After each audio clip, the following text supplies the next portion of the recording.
How do you make fast gold? Let us begin. Now coming in at number 1, we have the big red ray gun. This one's a really easy one in order to do. This is from Dr. 𝐕𝐨𝐢 on the 𝐆𝐀𝐌𝐄 Island within Dustswallow Marsh. Make sure that you actually phase into the correct one, which is the BFA version of it. And at a 4% drop chance from Dr. 𝐕𝐈𝐢, you can do this as a daily log. You just log on, kill him, and then loot, log off. Get the big red ray gun. It's a really simple one in order to do, and at a 4% chance you'll be able to get it pretty dang easily in the grand scheme of things, as it's literally one of the, like a 2-minute farm in order to do. When it comes towards a fast gold farm, we're looking mainly for time-based things, so more time efficiency instead of actually farming for an hour's worth of gold. And for a 2-minute log, this definitely hits number 1 on the list. Following on to that, at number 2 is the Arcanite Reaper. This one is a very easy gold farm in order to do, and what you want to do here is you want to go over towards the lower Blackrock Spire, jump all the way down and find the mob 𝐵𝐀𝐌𝐄 𝐕𝐴𝐢𝐝. Now there's an easy way in order to farm this. You can run into the instance, make a macro called /tar 𝐵𝐀𝐌𝐄 𝐕𝐴𝐢𝐝. You press this and see if the rare spawn is up. If not, jump back out, reset the instance, jump back in, see if he's in. In around about 10 runs, you roughly get around about 2 of the 𝐵𝐀𝐌𝐄 𝐕𝐴𝐢𝐝, and you can complete this roughly in around about 10 minutes, depending when you're actually farming this on average for myself. And he has a 10% chance of dropping the plans for the Arcanite Reaper. Once you do this, you can then jump into the lava to kill yourself and reset yourself back to the beginning of the said dungeon, then run out, reset the instance. This one's a really easy one in order to do for around about 10 odd minutes, and you can get those plans and sell those on the auction house. This works out really well in the grand scheme of things, as it's very time efficient. It's got easy time. However, the plans themselves take a little while in order to sell on the auction house. Overall, they do sell. It's just a slower selling one overall. Following on to this, we have a faster selling one at number 3, which is the Nagrand rares. Located within Nagrand in Warlords of Draenor, we have 3 rare spawns, which is 𝐺𝐀𝐌𝐄, Rukdug, and Pug. These ogres have a chance of dropping the Imperial Mana Fiend, the Energized Mana Fiend, and the Empowered Mana Fiend battle pets. These can sell for a few thousand gold, all the way up to like a 10,000 gold. So 3 to 10,000 gold, depending on your server, works out quite well. The spawn locations are 23.8 to 37.9, 26.2 to 34.2, and 28.5 to 30.3. These ones all have a 10% chance of dropping the Mana Fiend battle pets, and with that being said, it's a very good one to do daily, as once you've killed them for the day, you can't redo it until the next day.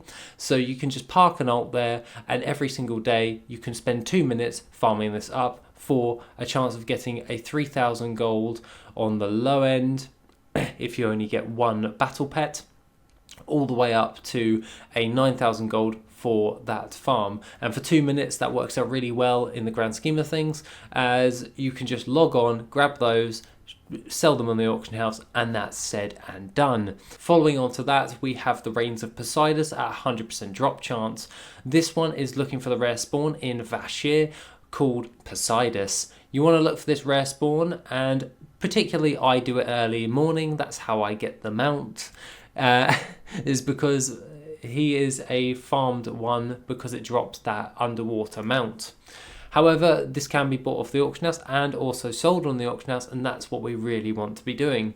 Wake up, or in the evening, go farm this up. It takes roughly around about 6 minutes in order to do a complete lap of the Shimmering Expanse and the Abyssal Depths. The coordinates for all 5 spawn locations are 66.6 to 41.4, the 58.4 to 82.2, the 46.6 to 50.0, 40.0 to 67.8, and in the Abyssal Depths is 41.4 to 76.3. I find that the Abyssal Depths one works really well, and that's where I usually leave my ult, because he's generally up on that particular area. But he does spawn in all of the other ones. It's just I've mainly found him always in the Abyssal Depths.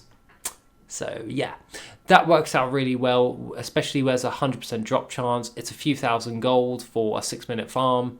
You do that throughout a given week, you're going to get a decent chunk of gold with the Reigns of Poseidus. Following on to that, at number 5 is the Blasted Rares farm.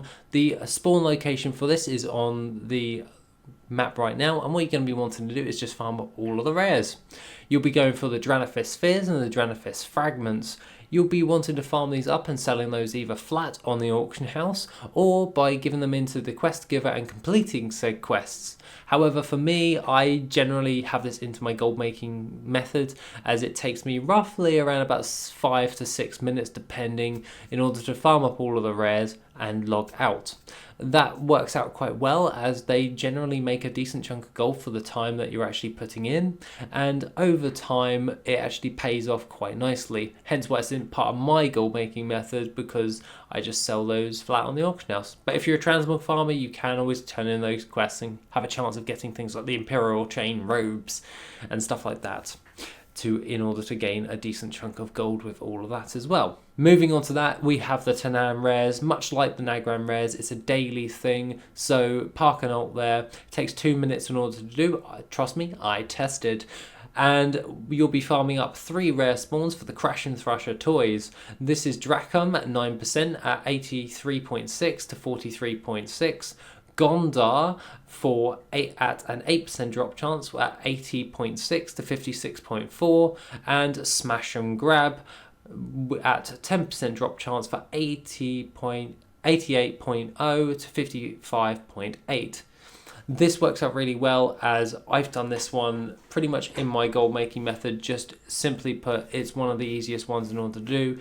The Crush and Thrasher toys generally go for like 3,000 gold to 10,000 gold depending, and for 2 minutes per day, that's pretty good, and it adds up quite nicely in the long term instead of the short-term gains with all of that. Now at number 7 we have the Lanticore spawning. This one is a few minutes of farming, so it's about a 5-minute farm. What you're going to be wanting to do is go to the upper Blackrock Spire and go into there, and then coming up to the boss, you can set a target macro of /tar Lanticore, see if the mob is up, kill said mob, and he has a 100% chance of giving you the Lanticore spawning, which sells for a decent chunk of gold. Now granted, a lot of people will say the Lanticore doesn't sell. It does sell. It just takes a while to sell. It's a battle pet. It's going to take a while to sell because not everyone wants the Lanticore. However, this one has worked out quite well long-term as a long-term farming method instead of a short-term farming one, as the thing is locked for 1 try per day per character, as it's a heroic dungeon. However, the rare only has a chance of spawning.